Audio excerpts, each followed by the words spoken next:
Hello, my dear gardening friends. You went ahead, you sprayed your plants in your garden, and there is still a little bit of liquid left in your sprayer. What do we do about it? How do we get rid of it? This is the topic of our video today.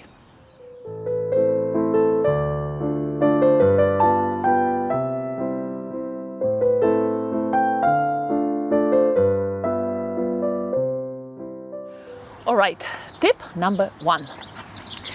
Oh gosh, look at how wonderful my white azaleas are looking. They're just starting blooming in the garden and they have the beautiful white color. Not long lasting, but still I enjoy this white azalea here. So tip number 1. Big suggestion is to know your garden well, to know how many plants you're going to treat, and to know exactly how much liquid you want for your spraying job in the garden for that day. So don't mix it for the future days, don't make more than you need. And I understand for the beginner gardener it can be difficult to find out how much you need, so inevitably we will be making mistakes. But through seasons, we kind of figure out how much approximately we need, and we mix according to the job in the garden for that particular day. So the rule number 1, never mix more than you need. For example, you have 1 rose and you mix 1 gallon of liquid. No, and you spend just a little bit on that rose, and then you're faced with this huge amount of stuff you have to get rid of. So that's tip number 1. Tip number 2. If you have things in your pre-mixed things in your container, you think that, okay, I didn't use it today, I might use it tomorrow or in a week, so let me keep it in my tank and I can use it for the future days. My recommendation would be, don't do it. Again, use it for that day, because different substances, the half-life of different products in the garden is different. For example, recently I used neem oil in my garden on my roses. So the half-life of neem oil, and by half-life I mean how quickly neem oil loses 50% of its strength or its existence. Let's say how quickly neem oil breaks. So half-life of neem oil would be in the water, it's up to 1 hour or several days depending on different climate conditions. In soil it's also very quick. So neem oil breaks down very fast, and if you leave your neem oil in this container for a day or a week, your neem oil is not as active at all. So basically you're spraying something which is not as strong. So the advice is you use your liquid in the tank for the job for the day, and then you clean your tank. That's advice number 2. If you have extra liquid, try to use it on other plants in your garden. When you know your garden very well, you kind of know which plant is suffering from which pests and diseases, so you can successfully use the extra liquid on other plants. But if you cannot do that, I would go 2 ways. I would divide all my pesticides, whatever you have, liquid, let's say liquid treatments in the garden. I would divide them in 2 different groups. The heavy ones, the heavy chemical ones, which are usually staying in the soil, or systemic ones, which are staying in the plants for a long time, which are protecting plants for a long time. And they are more toxic, so I would put them into 1 group, and I try not to use them. I try to use natural stuff in my garden. And then I will have all the natural things, which are usually breaking down much faster. Again, neem oil in the water can break down. Half-life of neem oil can be up to 1 hour, 40 minutes, if the weather is nice and warm. So those substances I will try to get rid of in my garden. But the heavy stuff, if you're dealing with heavy things, I would just put it on the shelf in my garage and wait till time I can get rid of them. And that's another thing. If you don't know how to get rid of your hazardous materials, I do encourage you to call your town and find out what type of programs they have.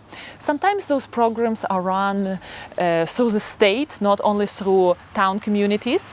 For example, my town, they do have hazardous materials disposal program. And it means that once a year or once every 2 years, My town has a disposal day, and everybody for free, every resident who live in my town can bring whatever they have hazardous stuff hanging in their garage. For example, I have right now expired fire extinguisher, but everyone can collect their pesticides, unused fertilizers, batteries, whatever they have which they cannot properly get rid of, safely get rid of in the house. They can wait for that day and just collect, go through the garage, collect all that stuff and bring it in once a year or maybe once every 2 years. That's in my town. For example, last year my town had it in October, I believe. And this year I called already the town to find out when that date is. And they're not sure if they will be doing it this September. But if they will let me know. So I do encourage you to be proactive. Call your town or call state, Google it, find out. There are usually there are programs which are run on the state level, and very often they are free. You just have to drive and dispose of your chemicals that way. But if I'm dealing with natural stuff, which breaks down pretty fast in the garden, I'm not going to store it in special containers and wait for it to be brought to the hazardous collection date. I get rid of it in my garden, and I'm going to show you how I do it. So in my area, where I use more or less natural things in my garden, which are breaking down pretty fast, I have areas. This is kind of a service area in our backyard, to the side where we have a lot of bins and whatnot. And here I have area where the drainage pipe goes. So we have here a lot of bricks, and under bricks there is just sand and soil.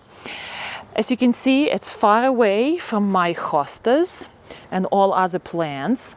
So the liquid which I'm going to dispose here is not going to run off. It will go straight down into the soil, and that soil is far away from any root system of any plants.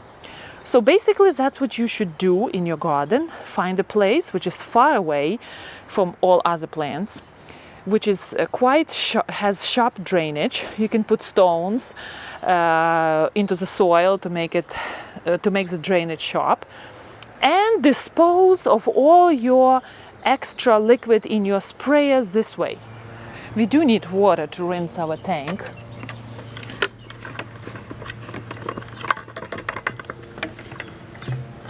So here we go. Get everything out.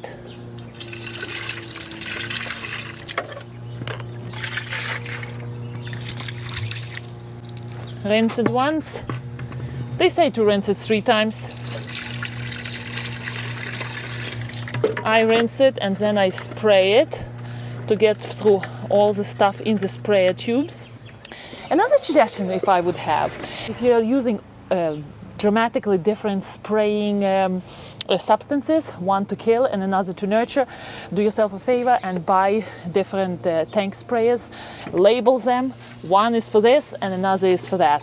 Believe it or not, there are a lot of mistakes are being made in the gardens because the wrong sprayer tank was used and accidentally wrong liquids were mixed together. All right, that's it. That's the end of my video. Happy gardening. See you next time.